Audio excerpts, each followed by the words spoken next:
of the seagrass patches, which is increasing the bromide concentrations, increasing the bromide's infiltration into substrates, didn't really occur at the middle part until the downstream part of the seagrass patches, which is also stipulated in our figure 4.4 in our thesis. So to answer your questions, I know that there will be reductions of the bromide concentrations to mimicking nutrient in these conditions at certain level of the seagrass patches. And I assume that if there will be a strategy where the seagrass have to compensate the nutrient uptake rate from the middle part until the downstream part, it might be taken by the leaves of the seagrass, not taken by the rhizomes of the seagrass in our thesis. Because in our chapter 4, we are focusing on the infiltrations of the bromide, which is mimicking the nutrient into the substrate, which is mimicking the nutrient uptake rate from the rhizomes and roots of the seagrass. So you suggest that seagrass, which is grown in the center of the patch, is taking nutrients through the leaves, while seagrass, which is grown on the edge of the patch, is taking nutrients through the roots or rhizomes, right? But my question was, is there different species which grow in this case in the center or in the middle? Thank you for your questions. In our chapter 4 of this thesis, we are using homogeneous seagrass, and with one particular seagrass mimics of Thalassia studianum. So in our chapter 4 of the thesis, we are now focusing on different type of the seagrass which is existed in the middle and also which is existed in the side of the seagrass patches. But if I can cross-reference with other chapter within the thesis, which is in chapter 3 of my thesis, is I believe that there will be a competition among the seagrass patches between the pioneer of the seagrass, which is already existed there, with the new seagrass which might existed within the seagrass patches through the entrapments of the seedling and pollens by the seagrass. And it would be a good basis for us to do further investigation how it will be interacting with the hydrodynamic conditions. Okay, is there time for another question? Please continue. Well, I would like also to go to chapter 3 and again ask you a question about different species. You were experimenting with long and short-lived seagrass. Is it just morphological changes within the same species of seagrass, or it is different species in the natural situation which have, so some species have long leaves and other species which have short leaves? Thank you for your questions. For the type of the seagrass species in chapter 3, again the same mimics we are using, so only one type of mimic, which is Thalassia testudianum. The changes of the leaves of the seagrass is used for two reasons. The first one is we would like to see the effects of the turbulence kinetic energy happening when it's interacting with different seagrass properties, which is length at this case and also density. So we are changing the length of the leaves for that purpose. The second is we would like to mimicking the natural conditions of the seagrass, where if we see in the natural conditions of the seagrass that there will be high length of the seagrass leaf, and also there is a medium length and also short length of the seagrass leaf. So that's the purpose of this changing of the seagrass properties in our chapter 3. But that is not exactly my question. I think you have done very good job in chapter 3 answering your question, but in a natural situation, so not this plastic grass which you were experimenting with, natural seagrass, they would have long leaves or short leaves. So plants which have short leaves, are they different species than those which have long leaves? Or it is the same species but morphologically changed in a natural situation, not in your experiments? Okay, thank you for your question. So in natural condition, the variability of the species is also different. We might find some long leaves like Posidonia oceanica, which is very high kind of leaves. but also we could have like Thalassia testudianum, which is actually quite short-lived. So it will be very depend on different environmental conditions which we are visiting to see the different seagrass properties. But the seagrass properties itself, it's also different and determined by different seagrass length, for example. Mm-hmm. Thank you very much. Well, thank you. The discussion will be continued by Professor van Bodegom. Dank u wel, meneer director. Meneer de kandidaat. I would like to continue with some of the discussions that you had with the previous opponent about the biotic interactions and whether that's the importance that may have. In one of your chapters, you state that the hydrodynamic processes are presumed to be as important as some of the biotic interactions, and that's why you focus the way you do. However, I could not find arguments or proofs for that to be true. So could you elaborate on that statement? The opponents, thank you for your questions. I actually tried to investigate the different hydrodynamic conditions, interactions with the different seagrass mechanical properties. I explain it in chapter 5 of my thesis, where I am trying to use 4 different hydrodynamic conditions, varied from the fast velocity, low velocity, no velocity, and wave conditions velocity. And I cross this parameter with different seagrass mechanical properties based on their density, and also based on their length. I stipulate in chapter 5 of the thesis. Yeah. And we are doing the statistical analysis to see what would be the most important factor. In this chapter 5, we are trying to use the effective pore-water exchange as our measurements indicator. So that during that interactions, we see that based also on statistical analysis, we can see it clearly that hydrodynamic conditions is much more important than the seagrass mechanical properties. So we are assuming that interactions of the seagrass with the hydrodynamic will become important role for certain indicators. The pore-water exchange is more important than the conditions of the seagrass itself. Yeah, but in your setup you also have been neglecting some processes that might be important in the real life and that you were unable to investigate.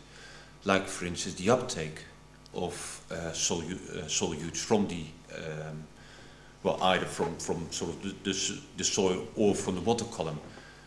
Which would create an important sink. So if you would consider and speculate on if you would have had a sink, would that have changed your conditions, do you think? And would that could have had an impact on your conclusions? Yes, thank you for the question. I believe you're right, because as I explained also in chapter 5 of my thesis, that roots and rhizome is not exactly mimic in our conditions, and I believe that these conditions could provide certain resistance for the pore water going into the water columns, and the decaying process will be different. And if I cross-reference with chapter 4 of my thesis, that the infiltration process of the bromide into the substrate will also change.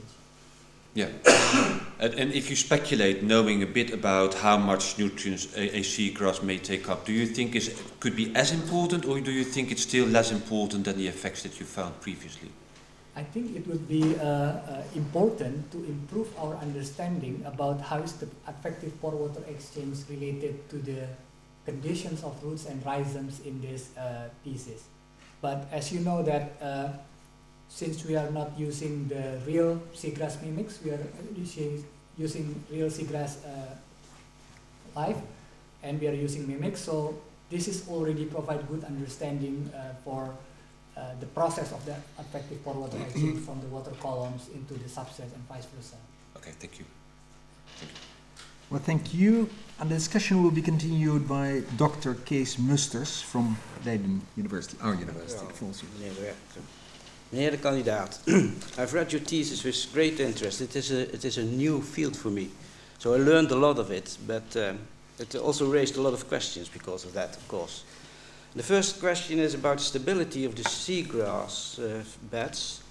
At page 15, you stated that the overall aim of your study is to study the biophysical feedbacks that operate in the seabed, the seagrass beds, when gaps are present. To summarize your question, under which conditions are the gaps filled up, and under which conditions the gaps are what you call into a runaway situation.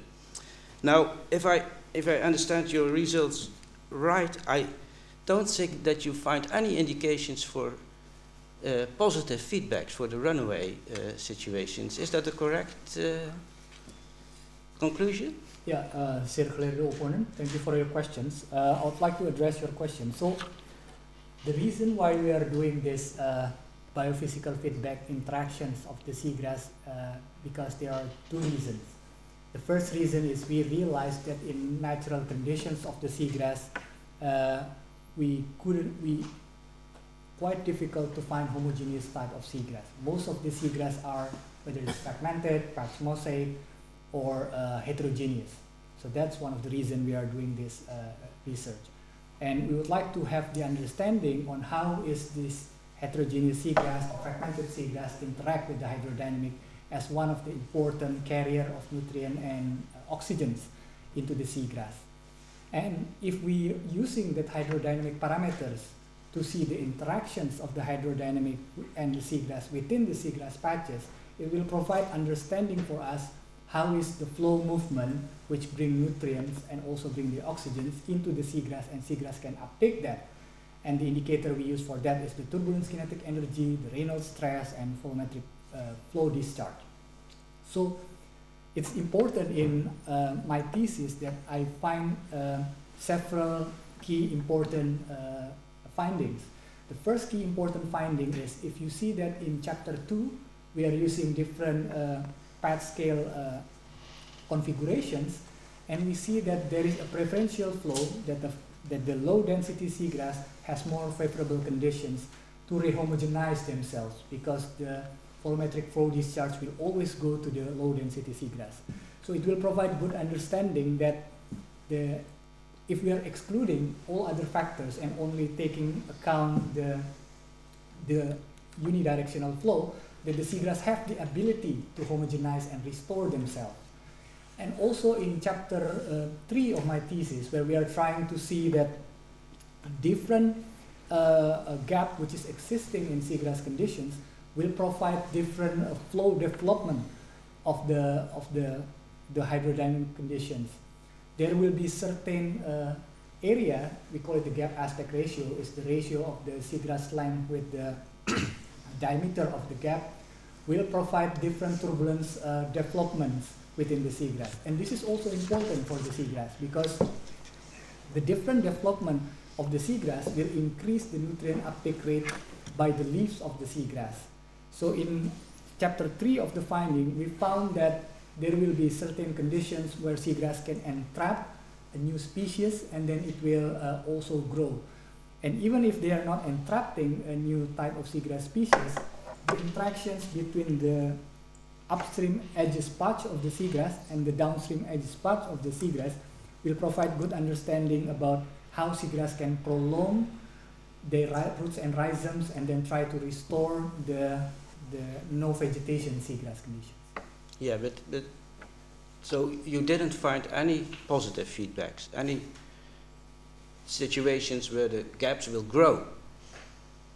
Is that? Can you conclude that there are no positive feedbacks, or is it? And when you can't, which are the conditions where you expect positive feedbacks?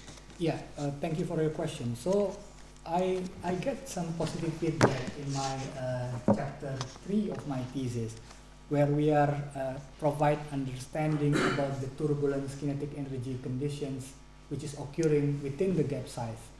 As I explained, that higher turbulence kinetic energy will increase the nutrient uptake rate by the leaves, and also it increases the infiltrations of the nutrient inside the sediments. So there is a conditions, not all, there is a conditions where there is a positive feedback of the development of the turbulence within the seagrass gap. I stipulated in chapter 3 that this threshold indicator is at gap aspect ratio at 0.3. So when the gap aspect ratio is less than 0.3, we assume that there is higher volumetric discharge coming, bringing the nutrients into the seagrass cap. Okay, but I think that I would call that a negative feedback. But Well, thank you. Thank you very much. And the final questions will be raised by Professor Tucker from Leiden. Dank u wel, meneer de rector. Meneer de kandidaat, it's really a pleasure to be here and to have read your thesis. After all the difficult questions on your content, I want to go into a bit more philosophical direction. And I was triggered by the fact, of course, that you married a woman from a very important political family with a lot of political experience in Indonesia. And then I saw your last stelling, how do you call it, proposition. So I would like to ask one of your paronyms to read proposition number 9. Policymakers will take better decisions only when these decisions are based on scientific evidence. In the future, integrating science and politics becomes a crucial factor as a way forward. Yeah. I think that is, of course, a very good prospect that you put here. But in reality, you have been in the Netherlands. We have here a political person called Geert Wilders, and he has the slogan, science is just another opinion. You worked on climate change, and we have the issue, literally, The Merchants of Doubt is a very famous book where people against that really want to neglect climate change try to kind of abuse all the science and solve ducts. We have Donald Trump in the US that now flatly declares, I have won not only the electoral vote but also the popular vote, because there were 2 million illegals voting and so on. So we may be actually entering an era where the science is actually neglected by politicians that don't want to use it and so on. And maybe the Indonesian policy is actually more mature than what I just gave as an example. But I would like to have you a little bit into a philosophical discussion about how do you think that really with facts that you propose now and that are not very well accepted in politics or elsewhere, how we can still make sure that the science that we defend in this university and elsewhere, that it's still used. Hopefully the opponents, thank you for your questions. I'm actually one of the person which is quite lucky because I can directly learn from the grandfather of my wife, who is also actually one of the top scientists in Indonesia. So his philosophical to build our nation is actually strengthen the community and strengthen the nations through the development of the technology. That's what he developed for the past 30 years. So I believe that technology and science will always going to play important roles to develop nations. And it's not only also to develop nations, but to also... Mr. Candidate, the time allotted to your examination, the examination of your dissertation and the thesis has passed. The committee withdraws in order to deliberate and assume the company to await our return here.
Meneer de kandidaat, dames en heren, de commissie.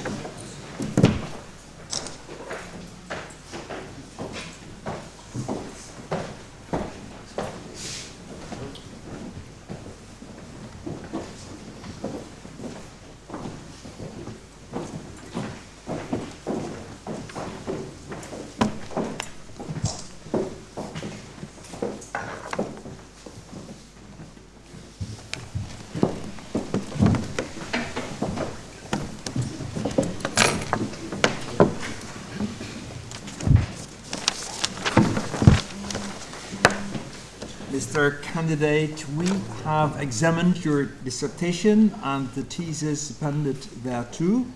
We have heard your defense and we've considered the report by the faculty concerning your previous study. On the basis of this, we have decided to admit to you the doctorate.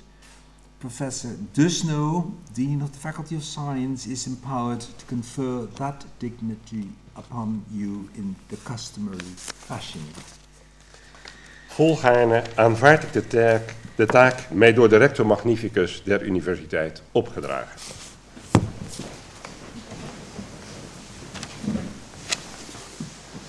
Uit kracht dan van de bevoegdheid ons bij wet toegekend, volgens het besluit van de commissie hier tegenwoordig, verklaar ik bij deze u, Ahmad Aditya, te bevorderen tot dokter. Ten bewijze hiervan zal u het diploma door rector, secretaris en promotores ondertekend en met het grootzegel der universiteit bevestigd ter hand worden gesteld.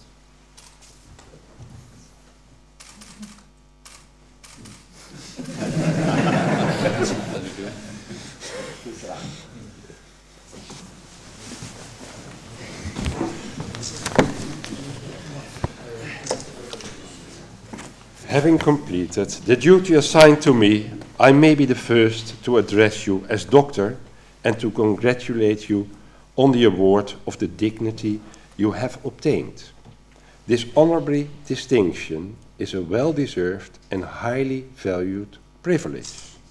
At the same time, you are called upon never to lose sight on the obligations it imposes on you in the name of science and society. And I would like now to give the floor to you. Thank you. Weledeld zeer geleerde heer Dr. Aditya, dear Ahmad. It is a great pleasure for me to congratulate you today with the degree you just obtained.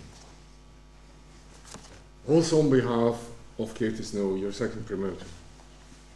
And I also want to congratulate your family and friends, who I am sure must have shared your hopes and your doubts over the past years, but today can also share your glory. This degree marks a great day, and it has not fallen upon you automatically.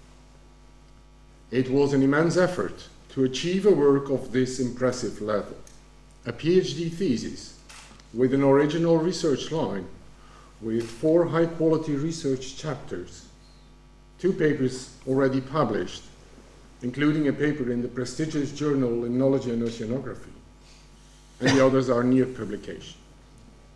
This is well above minimum standards for a Dutch PhD thesis, and it is a really great achievement.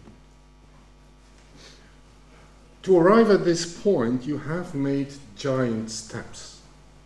The young man who arrived at a lab in Ierseke, NIO, now NIOS, where you did most of your research. This young man had promising study results and a clear drive and ambition, but if you excuse me for speaking frankly, a theoretical knowledge and research skills that were not up to the challenge. There was so much you still needed to learn, and the learning has been rough at times. I will not easily forget the moment when I had to tell you that the spreadsheet you had been working on for weeks, if not longer, was in error and had to be completely replaced by a script. You had never seen MATLAB in your life before, but you plunged into it and produced the script that was needed to get on top of these data. You did it in the first place because you really wanted to, but also, I think, because you felt the support of many people who believed in you and whom you did not want to disappoint. I mentioned David Callaghan and Andrew Folkert, who is present here, who took you along in the world of physical oceanography. Tjeerd Bauma, also present here, who taught you how to think up, execute and interpret smart experiments and further organized everything else for you.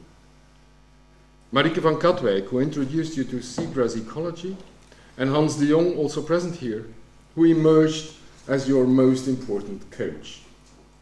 All of them have helped and stimulated you for one very good reason. You learned quickly, and you craved to learn more. Nothing stimulates a teacher more than a good student. The role of the University of Leiden was essential in the financing of your project. Your research project was selected by the Academy of Science as a granting agency. The Academy, as a granting agency, only wanted to pay a limited grant for an Indonesian PhD student. The Academy, the same Academy, as an umbrella for the Research Institute, forbade the Institute to hire an Indonesian PhD student on that type of grant. So we were in trouble, and we were extremely grateful to the University of Leiden, which accepted to take the risk of prepaying you based on the expected revenues after your graduation. That was only possible because Hans de Jong had absolute confidence that one day you were going to make it to the point where we are now. And he was right. He knew you.